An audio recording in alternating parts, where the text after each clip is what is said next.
talk a lot about retiring and if they're going to have enough money for retirement. I think 25-year-olds are doing that today.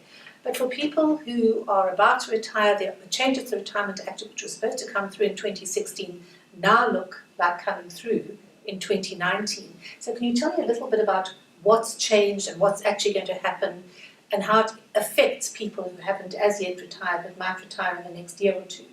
So I think there are two aspects. Government want people to actually save for retirement, and we are not a good nation of savers.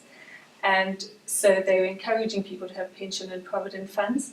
But those have been dealt with differently in the past, where a pension fund, while you're contributing to a pension fund, it's a tax deductible, in other words, reducing your tax liability, whereas a provident fund is deducted after you have paid your tax, and so when it's paid out later after retirement, it's tax-free. Now, another difference has been that a pension, when you retire, you're allowed to keep up to a maximum of 1/3 of that amount as a lump sum, and a provident fund, you can take all of it. And of course, the problem with that is that I might go out and buy a Ferrari and then not be able to feed myself if I live to 90. Then there's still further changes in that people are working post-retirement now. So they can't really contribute to a fund anymore in the same way, but they don't want to start drawing on the fund. So what is the idea with the new Retirement Act? How will that change that situation, Cathie? So what is going to be permitted, it was supposed to be from 1st of March this year, now in 2019, is that you can transfer your pension or provident not only into a retirement annuity, which has been allowed up till now, but into another pension or provident preserving fund without having to incur a tax liability on the transfer. Well, do you see that as a positive thing? I mean, because I do.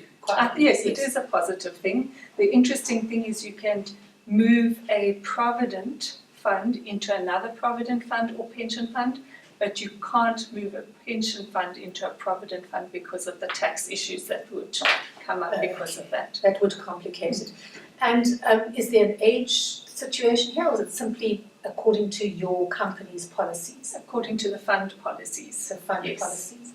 So something that I think I have realised, having talked to other people who are about to retire or have retired, is how little people know about their own provident or pension funds and how they actually work. So would you advise it as a good idea to go and find out what the rules of your fund actually are? And preferably earlier rather than just before retirement.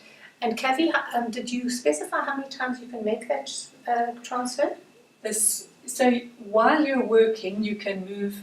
If you move companies, for example, you can move from one fund to another, you move the money from one fund to another. But once you are post-retirement age, you have a once-off chance to move into another pension or provident fund. Well, if you're about to retire or you're saving for retirement, I think the advice we're getting here is quite clear. Find out what the rules really are and make sure that you are able to do what you need to do with your money to ensure a stable future in post-retirement. Absolutely.